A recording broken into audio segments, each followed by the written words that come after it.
이 인물이 궁금했다. 제21회 바울 6. 1차 선교여행에서 바울은 어떤 방식으로 복음을 전했을까? 바울이 이방 땅에 복음을 전하는 과정, 그 중에서도 1차 선교여행 때의 일을 살펴보도록 하겠습니다. 바울의 1차 선교여행은 사도행전 13장과 14장에 비교적 자세히 기록되어 있습니다. 안디옥을 떠난 바울과 바나바가 복음을 전한 주요 지역은 키프로스 지방의 살라미와 비보, 밤빌리아 지방의 버가와 가탈리아, 갈라디아 지방의 비시디아 안디옥, 이고니온, 루스드라, 더베 등의 소아시아 지역입니다. 그런데 중요한 것은 어떤 지역에 복음을 전했느냐가 아닙니다. 중요한 것은 바울이 어떻게 복음을 전했고, 바울이 전하는 복음에 사람들이 어떤 반응을 보였고, 사람들이 보인 반응에 대해 바울이 어떻게 대처했느냐는 것입니다. 그래서 여기에 초점을 맞추어서 바울의 1차 선교여행을 살펴보도록 하겠습니다. 복음을 전하기 위해 비시디아 안디옥에 이른 바울은 회당에서 구약으로부터 예수님의 죽음과 부활에 이르기까지 하나님의 구원 역사를 장대하게 설교합니다. 그러면서 사도행전 13장 38절로 40절, 그러므로 형제들아, 너희가 알 것은 이 사람을 힘입어 죄사함을 너희에게 전하는 이것이며, 또 모세의 율법으로 너희가 의롭다 하심을 얻지 못하던 모든 일에도 이 사람을 힘입어 믿는 자마다 의롭다 하심을 얻는 이것이라. 그런즉 너희는 선지자들을 통하여 말씀하신 것이 너희에게 미칠까 삼가라라고 결론을 맺습니다. 한마디로 하나님의 계획 가운데 오신 예수 그리스도를 사람이 십자가에 매달아 죽였으나 하나님께서 예수 그리스도를 살리셨고, 그 예수 그리스도의 부활로 말미암아 사람이 죄에서 해방되어 의로운 존재가 되었다는 내용의 설교입니다. 모세의 율법으로도 해내지 못했던 일을 예수님의 죽음과 부활로 말미암아 사람이 아무 수고, 아무 노력 없이 이롭게 변화되었다는 내용의 설교입니다. 바울의 이 설교를 들은 사람들의 반응은 두 가지로 나누어집니다. 먼저 복음을 받아들인 사람들의 반응과 그 반응에 대한 바울의 반응입니다. 사도행전 13장 42절로 43절, 그들이 나갈새 사람들이 청하되 다음 안식일에도 이 말씀을 하라 하더라. 회당의 모임이 끝난 후에 유대인과 유대교에 입교한 경건한 사람들이 많이 바울과 바나바를 따르니 두 사도가 더불어 말하고 항상 하나님의 은혜 가운데 있으라 권하니라라고 기록하고 있습니다. 또 사도행전 13장 47절로 49절, 주께서 이같이 우리에게 명하시되 내가 너를 이방의 빛으로 삼아 너로 땅 끝까지 구원하게 하리라 하셨느니라 하니, 이방인들이 듣고 기뻐하여 하나님의 말씀을 찬송하며 영생을 주시기로 작정된 자는 다 믿더라. 주의 말씀이 그 지방에 두루 퍼지니라라는 반응입니다. 복음을 믿는 자들이 생겨났고 교회가 세워지기 시작했습니다. 이번에는 복음을 거부하는 사람들의 반응과 그 반응에 대한 바울의 반응입니다. 사도행전 13장 44절로 46절, 그 다음 안식일에는 온 시민이 거의 다 하나님의 말씀을 듣고자 하여 모이니 유대인들이 그 무리를 보고 시기가 가득하여 바울이 말한 것을 반박하고 비방하거늘 바울과 바나바가 담대히 말하여 이르되 하나님의 말씀을 마땅히 먼저 너희에게 전할 것이로되 너희가 그것을 버리고 영생을 얻기에 합당하지 않은 자로 자처하기로 우리가 이방인에게로 향하노라라고 기록하고 있습니다. 또 사도행전 13장 50절로 52절, 이에 유대인들이 경건한 귀부인들과 그 신의 유력자들을 선동하여 바울과 바나바를 박해하게 하여 그 지역에서 쫓아내니 두 사람이 그들을 향하여 발에 티끌을 떨어버리고 이고니온으로 가거늘 제자들은 기쁨과 성령이 충만하니라 라고 기록하고 있습니다. 복음을 거부할 뿐만 아니라 복음을 전하는 바울 일행을 박해하여 쫓아내기까지 하였다는 기록입니다.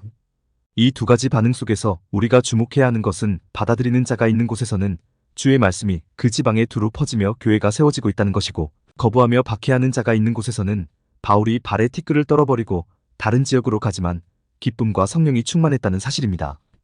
받아들이는 자가 있는 곳에서 교회가 세워지는 것은 너무나 당연한 일입니다. 그런데 거부하는 곳에서, 박해하는 곳에서 바울은 아무 미련도 두지 않고 기쁨과 성령이 충만해서 다른 곳으로 이동합니다. 너희가 그것을 버리고 영생을 얻기에 합당하지 않은 자로 자처하기로 우리가 이방인에게로 향하노라라고 말하며 미련 없이 그곳을 떠납니다. 그런데 솔직히 이러는 바울이 잘 이해가 가지 않습니다. 우리는 흔히 전도할 때 포기해서는 안 된다고 말을 합니다. 받아들일 때까지 끝까지 물고 늘어져야 한다고 말을 합니다. 오죽하면 한번 물면 절대로 놓지 않는다고 해서 진돗개 전도라는 표현까지 등장했고 진돗개 전도왕이라는 사람까지 등장했겠습니까? 이런 관점에서 보면 바울의 행동은 전혀 이해가 가지 않습니다. 그저 될 대로 되라는 식입니다. 바울이 왜 이러는 것일까요?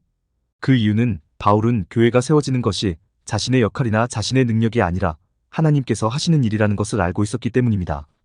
교회는 하나님께서 세우시는 것이기에 바울 자신은 기쁨으로 자원함으로 묵묵히 복음을 전하는 일에만 몰두하는 것입니다.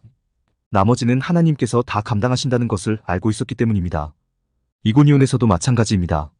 사도행전 14장 1절로 7절. 이에 이고니온에서 두 사도가 함께 유대인의 회당에 들어가 말하니 유대와 헬라의 허다한 무리가 믿더라. 그러나 순종하지 아니하는 유대인들이 이방인들의 마음을 선동하여 형제들에게 악감을 품게 하거늘 두 사도가 오래 있어 주를 힘입어 담대히 말하니 주께서 그들의 손으로 표적과 기사를 행하게 하여 주사자기 은혜의 말씀을 증언하시니 그 시내에 무리가 나뉘어 유대인을 따르는 자도 있고 두 사도를 따르는 자도 있는지라. 이방인과 유대인과 그 관리들이 두 사도를 모욕하며 돌로 치려고 달려드니 그들이 알고 도망하여 루가오니아의 두 성 루스드라와 더베와 그 근방으로 가서 거기서 복음을 전하니라라고 기록하고 있습니다. 주께서 그들의 손으로 표적과 기사를 행하게 하여 주사 라는 말씀이 무슨 의미입니까? 하나님께서 일하고 계신다는 의미입니다. 하나님께서 하나님의 교회를 세우신다는 것입니다. 이방인과 유대인과 그 관리들이 두 사도를 모욕하며 돌로 치려고 달려드니 그들이 알고 도망하여가 무슨 의미입니까? 위험이 닥치면 떠나는 것입니다. 하나님께서 하시기에 하나님께 뒷일을 맡기고 살기 위해 바울은 떠나는 것입니다. 그럼 나머지는 하나님께서 다 알아서 하시는 것입니다. 전도는 이렇게 하는 것입니다. 전도에서 복음을 받아들이면 좋고 복음을 받아들이지 않으면 그냥 두십시오. 거기까지로 족합니다. 거기까지가 성도의 몫입니다. 나머지는 하나님께서 다 알아서 하십니다. 제발 하나님의 복음을 전한다는 이유로, 하나님 나라를 확장한다는 이유로, 하나님의 영광을 드러낸다는 이유로, 하나님을 도와드린다는 명목으로 다른 사람에게 불쾌감과 불안함과 불편함을 주지 말기를 간절히 부탁을 드립니다. 또 위험까지 감수하지 않으시기를 간절히 부탁을 드립니다. 그것은 오히려 하나님의 영광과 존귀를 훼손하는 것이고 하나님의 능력을 무시하는 행동이기 때문입니다. 하나님은 하나님께서 은혜로 구원하신 성도들에게 그 어떤 사명이나 그 어떤 책임도 부여하시지 않았습니다. 하나님은 하나님의 성도가 하나님을 아는 가운데 하나님의 심정과 마음, 하나님의 성품과 속성, 하나님의 가치와 원리로 하나님을 기준 삼아 기쁘고 즐겁고 행복하게 살아가기를 원하시는 분입니다. 그렇게 살아가는 것이 하나님의 기대에 가장 부응하는 삶이고 하나님의 영광을 드러내는 삶입니다. 그런 성도의 삶이 너무나 즐거우시면 그때 전도하십시오. 나를 성도 삼아준 하나님의 은혜에 감사가 느껴지시면 그때 선교하십시오. 아직 하나님을 모르는 자들에 대하여 빚진 마음이 생기면 그때 전도도 하고 선교도 하십시오. 그러나 내가 할 수 있는 만큼만 기쁜 마음으로 하십시오. 하나님은 성도의 과도한 의무감, 과도한 책임감, 과도한 사명감을 전혀 원하지 않는 분이시라는 것을 꼭 기억해 주시길 간절히 부탁드립니다. 바울의 1차 선교 여행 때 있었던 재미있는 에피소드 하나만 더 소개하고 영상을 맺도록 하겠습니다. 바울과 바나바가 루스드라에 있을 때 걸어본 적이 없는 사람을 걷게 한 적이 있습니다. 그 내용이 사도행전 14장 8절로 10절. 루스드라에 발을 쓰지 못하는 한 사람이 앉아 있는데 나면서 걷지 못하게 되어 걸어본 적이 없는 자라. 바울이 말하는 것을 듣거늘 바울이 주목하여 구원받을 만한 믿음이 그에게 있는 것을 보고 큰 소리로 이르되 내 발로 바로 일어서라 하니 그 사람이 일어나 걷는지라라는 내용입니다. 이를 본 사람들의 반응이 너무나 재밌습니다. 그 반응이 사도행전 14장 11절로 13절. 무리가 바울이 한 일을 보고 루가오니아 방언으로 소리질러 이르되 신들이 사람의 형상으로 우리 가운데 내려오셨다 하여 바나바는 제우스라 하고 바울은 그 중에 말하는 자이므로 헤르메스라 하더라. 시외 제우스 신당의 제사장이 소와 화환들을 가지고 대문 앞에 와서 무리와 함께 제사하고자 하니라는 반응입니다. 놀라운 이적의 현장을 체험한 사람들은 바나바를 제우스 신이라 생각하고 바울을 헤르메스 신이라 생각을 했습니다. 제우스 신당의 제사장이 바울과 바나바 앞에 소와 화환들을 가지고 나와 제사까지 드리려고 했습니다. 우습기 짝이 없는 반응이지만 하나님을 모르고 하나님의 은혜를 모르는 이들이기에 어쩌면 당연한 반응이라고 할 수 있습니다. 바로 이때 바울과 바나바가 사람들 앞에 행한 연설이 정말로 멋있습니다. 그 내용이 사도행전 14장 15절로 17절. 여러분이여 어찌하여 이러한 일을 하느냐. 우리도 여러분과 같은 성정을 가진 사람이라. 여러분에게 복음을 전하는 것은 이런 헛된 일을 버리고 천지와 바다와 그 가운데 만물을 지으시고 살아계신 하나님께로 돌아오게 함이라.